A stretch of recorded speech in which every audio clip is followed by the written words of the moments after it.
ಈ ಅಂಬೇಡ್ಕರ್ ವಿವಾದ, ಅದ್ರ ಬಗ್ಗೆ ಏನು ಹೇಳ್ತೀರಿ ಸರ್? ಅಂಬೇಡ್ಕರ್ ಅಂಬೇಡ್ಕರ್ ಅಂಬೇಡ್ಕರ್ ಅಂಬೇಡ್ಕರ್ ಅಂಬೇಡ್ಕರ್ ಅಂಬೇಡ್ಕರ್ ಸಾಕಲ್ಲ. ಅಂದ್ರೆ ಇದು ಏನು ನೀವು ಅಮಿತ್ ಶಾ ಅವರಿಗೆ ಟಾಂಟ ಬಾಬಾ ಸಾಹೇಬ್ ಅಂಬೇಡ್ಕರ್ ಅವರು ಅದೊಂದು ಬೆಂಕಿಯ ಉಂಡೆ. ಅಭಿಮಾನ ಬದ್ಧತೆ ಇಲ್ಲದೆ ಕಟ್ಕೊಂಡು ನಿಮ್ಮನ್ನು ಸುಟ್ಟೋಗ್ಬಿಡುತ್ತೆ. ಅಂಬೇಡ್ಕರ್ ಅವರು ಏನು ಹೇಳಿದ್ದಾರೆ, ಹಿಂದೂ ಧರ್ಮದಲ್ಲಿ ಹುಟ್ಟಿದ್ದೇನೆ, ಹಿಂದೂ ಧರ್ಮದಲ್ಲಿ ಸಾಯುವುದಿಲ್ಲ ಅಂತ ಹೇಳಿದ್ದಾರೆ. ಒಂದು ಅಂಬೇಡ್ಕರ್ ಅವರನ್ನು ಒಪ್ಪಬೇಕು ಇವರು, ಇಲ್ಲದಿದ್ರೆ ಗೋಲ್ವಾಲ್ಕರ್ ಅನ್ನು ಒಪ್ಪಬೇಕು, ಸಾವರ್ಕರ್ ಅನ್ನು ಒಪ್ಪಬೇಕು ಮತ್ತು RSS ಅನ್ನು ಒಪ್ಪಿಕೊಳ್ಬೇಕು. ನಿಮ್ಮ ಹೃದಯದಲ್ಲಿ ಏನಿದೆ ಅದನ್ನು ಹೇಳಿ. ಅಂಬೇಡ್ಕರ್ ಅನ್ನು ವಿರೋಧ ಮಾಡ್ತೀರಾ, ಮಾಡಿ.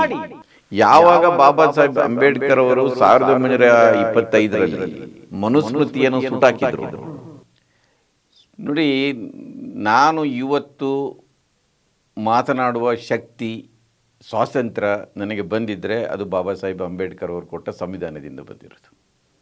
ಅದು ನನಗೆ ಪ್ಯಾಷನ್ ಅಲ್ಲ, ಅದು ನನ್ನ ಜೀವನದ ಮಂತ್ರ. ಅದು ನಮಗೆ ಯಾರು ಇಂಥ ಅವಕಾಶ ನಮಗೆ ನೋಡಿ, ನಮ್ಮ ತಂದೆ ತಾಯಿ ನಮಗೊಂದು ಹುಟ್ಟು ಕೊಡ್ತಾರೆ. ಬೆಳೀತಾ ಇದ್ದಾಗೆ ನಮ್ಮ ವ್ಯಕ್ತಿತ್ವಕ್ಕನ್ನು ಹುಟ್ಟಿಗೆ ಕಾರಣ ಕೆಲವರಾಗಿರ್ತಾರೆ.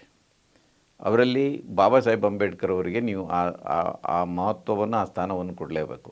ಇವತ್ತು ನಾವು ನಿರ್ಭಯವಾಗಿ ಘನತೆಯಿಂದ ಗೌರವದಿಂದ ಬದುಕಲಿಕ್ಕೆ ಅಮಿತ್ ಶಾ ಅವರಿಗೂ ಕೂಡ ಅವರು ಗೃಹ ಸಚಿವರಾಗಿ ಕಾರಣ ಆಗಿದ್ದು ಡಾಕ್ಟರ್ ಬಾಬಾ ಸಾಹೇಬ್ ಅಂಬೇಡ್ಕರ್ ಅವರ ಸಂವಿಧಾನದಿಂದ.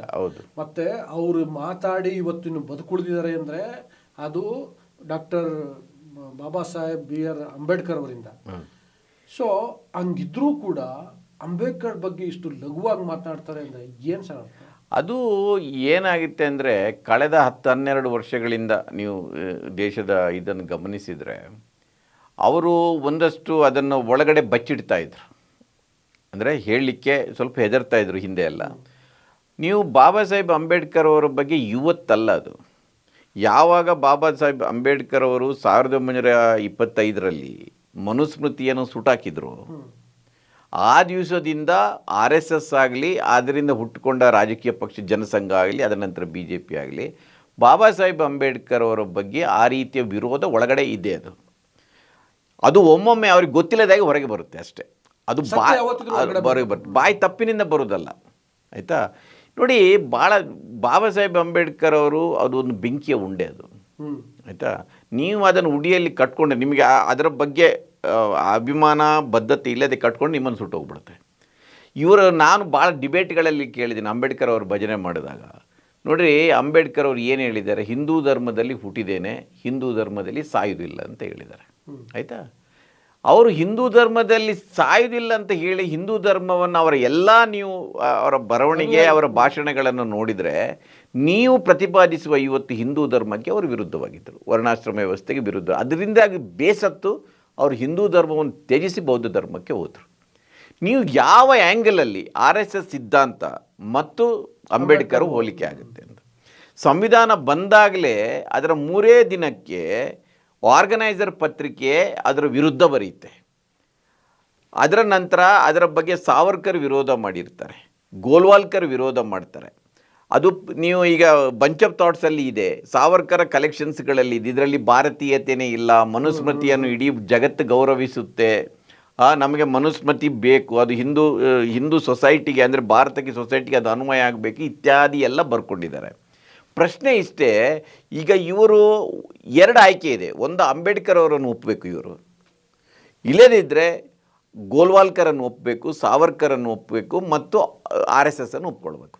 ಈಗ ಅವರು ಹೇಳಿದ ಅಭಿಪ್ರಾಯಗಳು ಇವತ್ತು ಇತಿಹಾಸದ ಪುಟಗಳಲ್ಲಿದೆ. ನೀವು ಅದನ್ನು ಒಪ್ತೀರಾ ಇಲ್ವಾ ಅಂತ ಅದನ್ನು ಪ್ರಶ್ನೆ ಮಾಡಬೇಕು. ಈಗ ನೀವು ಅದನ್ನು ನಾವು ಅವ್ರು ಹೇಳಿದ್ರಲ್ಲಿ ಅವ್ರು ಒಪ್ಕೊಂಡ್ರೆ ಫೈನ್, ನಮಗೇನು ತಕರಾರಿಲ್ಲ ಅದರಲ್ಲಿ.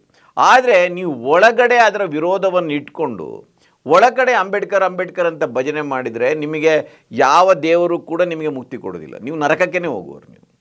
ನೀವು ಒಳಗಡೆ ಇದ್ದದನ್ನು ಹೇಳಬೇಕಲ್ಲ. ನೀವು ಅಂಬೇಡ್ಕರ್ ವಿರೋಧ ಇದ್ದರೆ ಕನಿಷ್ಠ ನೀವು ಸತ್ಯ ಹೇಳ್ತಾ ಇದ್ದೀರಿ ಅಂತಾದರೆ ನಿಮಗೆ ಏನಾದರೂ ಒಂದು ಸ್ವರ್ಗದ ಹತ್ರ ಹೋಗ್ಬೋದು, ಇಲ್ಲಿದ್ರೆ ನಿಮಗೆ ನರಕನೇ ಗ್ಯಾರಂಟಿ.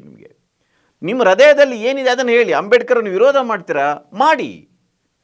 ಅಂಬೇಡ್ಕರ್ ಅವರು ಇಡೀ ಜಗತ್ತು ನನ್ನನ್ನು ಒಪ್ಪಬೇಕಂತ ಹೇಳಿಲ್ಲ, ನಾವು ಹೇಳೋದಿಲ್ಲ ಅದನ್ನು. ನಮ್ಮನ್ನು ವಿರೋಧ ಮಾಡೋದಿದ್ರೆ ಓಪನ್ ಆಗಿ ಮಾಡಿ, ಸಮಸ್ಯೆ ಏನಿಲ್ಲ. Let us debate. ಅಂಬೇಡ್ಕರ್ ಸರಿಯಾ ತಪ್ಪ ಅಂತ. ಪ್ರೈಮ್ ಮಿನಿಸ್ಟರ್ ಹೋಗಿ ಅಲ್ಲಿ ಸಂವಿಧಾನದ ಪ್ರತಿಗೆ ಕೈ ಮುಗಿಯೋದು, ಅದೇ ಹೇಳಿದ್ದು ನಿಮ್ಮ ಪ್ರೊಜೆಕ್ಷನ್ ಇಸ್ ಡಿಫ್ರೆಂಟ್, ಹೌದು, ಇಂಪ್ಲಿಮೆಂಟೇಷನ್ ಇಸ್ ಡಿಫ್ರೆಂಟ್. ಖಂಡಿತ. ಇವತ್ತು ದೇಶದಲ್ಲಿ ಅಸ್ಪೃಶ್ಯತೆ ಕಡಿಮೆ ಆಗಿದೆಯಾ? ಈಗ ನೋಡಿ, ನೀವು ದೇವಸ್ಥಾನದಲ್ಲಿ ಇವತ್ತಿಗೂ ಪೂಜೆ ಮಾಡಬೇಕಾದ್ರೆ ಇಂಥವರೇ ಜಾತಿಯವರು ಇರಬೇಕು ಅಂತ ಇದೆ. ಎಕ್ಸಾಕ್ಟ್ಲಿ. ನ್ಯಾಷನಲ್ ಕ್ರೈಮ್ ಬ್ಯೂರೋದ ಸ್ಟಡೀಸ್ ತೆಗೆದ್ರೆ ಪ್ರತಿ 4 ನಿಮಿಷಕ್ಕೊಮ್ಮೆ ದಲಿತರ ಕೊಲೆ ಆಗುತ್ತೆ ಅಂತ ಇದೆ, ಆಯಿತಾ? ಪ್ರತಿದಿನ 5 ರಿಂದ 6 ದಲಿತ ಹೆಣ್ಮಕ್ಕಳ ಮೇಲೆ ಮಾನಭಂಗ ಆಗ್ತಾ ಇದೆ ಅಂತ ಇದೆ. ಅದೇನು ಕಡಿಮೆ ಆಗಿಲ್ಲ. ನಾನು ಯಾವಾಗಲೂ ಇದನ್ನು ಹೇಳ್ತಾ ಇದ್ದೇನೆ ನೋಡಿ, ವಿಸಿಬಲ್ ಆದ ಅನ್ಟಚಬಿಲಿಟಿ ಕಡಿಮೆ ಆಗಿದೆ, ಇನ್ವಿಸಿಬಲ್ ಆದ ಅನ್ಟಚಬಿಲಿಟಿ ಉಳಿದಿದೆ ಅಂತ. ನೀವು ಮನೆಗೆ ಕರೆಯೋದು, ಜೊತೆಯಲ್ಲಿ ಕೂತು ಊಟ ಮಾಡಿಸೋದು, ಅದೆಲ್ಲ ಇದೆ ಇವತ್ತು. ಆದರೆ ನಿಮಗೆ ಉದ್ಯೋಗ ಸಿಗುತ್ತೆ, ಮತ್ತೊಂದು ಅವಕಾಶ ಸಿಗುತ್ತೆ ಅಂದರೆ ಅಲ್ಲಿ ಹೇಗೆ ಕಟ್ ಮಾಡೋದಂತಲೂ ಇವತ್ತು ನಡೀತಾ ಇದೆ. ಅದರಿಂದ ನೀವು ಅಂಬೇಡ್ಕರ್ ನೀವು ಒಪ್ಪಬೇಕಾದ್ರೆ ಅಂಬೇಡ್ಕರ್ ಅಂತ ಭಜನೆ ಮಾಡೋದ್ರಿಂದ ಖಂಡಿತ ಆಗೋದಿಲ್ಲ. ನೀವು ಅಂಬೇಡ್ಕರ್ ಬಯಸಿದ ಒಂದು ಸಂವಿಧಾನದ ಇದೆಯಲ್ಲ, ಬಯಸಿದ ಒಂದು ಸಮಾಜ ಇದೆಯಲ್ಲ, ಅದರ ನಿರ್ಮಾಣಕ್ಕೆ. ಈಗ ಉದಾಹರಣೆಗೆ ನೀವು ಅಂಬೇಡ್ಕರ್ ಬೇರೆ ಏನು ಮಾಡೋದು ಬೇಡ. ಈಗ ಕರ್ನಾಟಕದಲ್ಲಿ ಸಿದ್ದರಾಮಯ್ಯ ಸರ್ಕಾರ SC ST TSP ಆ್ಯಕ್ಟ್ ಅಂತಂತು. ಅವರ ಜನಸಂಖ್ಯೆಗೆ ಅನುಗುಣವಾಗಿ ನಿಮ್ಮ ಅಭಿವೃದ್ಧಿಯ ಬಜೆಟ್ ಏನಿದೆ ಅದರಲ್ಲಿ 25% ಖರ್ಚು ಮಾಡಬೇಕಂತ. ನೀವು ಬೇರೆ ಏನು ಮಾಡೋದು ಬೇಡ, ರಾಷ್ಟ್ರ ಮಟ್ಟದಲ್ಲಿ ಅದನ್ನು ಇಂಪ್ಲಿಮೆಂಟ್ ಮಾಡಿಯಪ್ಪ. ಹೆಚ್ಚಿನ ವಿಡಿಯೋಗಳಿಗೆ ಪ್ರತಿಧ್ವನಿ ಯೂಟ್ಯೂಬ್ ಚಾನೆಲ್ ಸಬ್ಸ್ಕ್ರೈಬ್ ಮಾಡಿ, ಬೆಲ್ ಐಕಾನ್ ಕ್ಲಿಕ್ ಮಾಡಿ.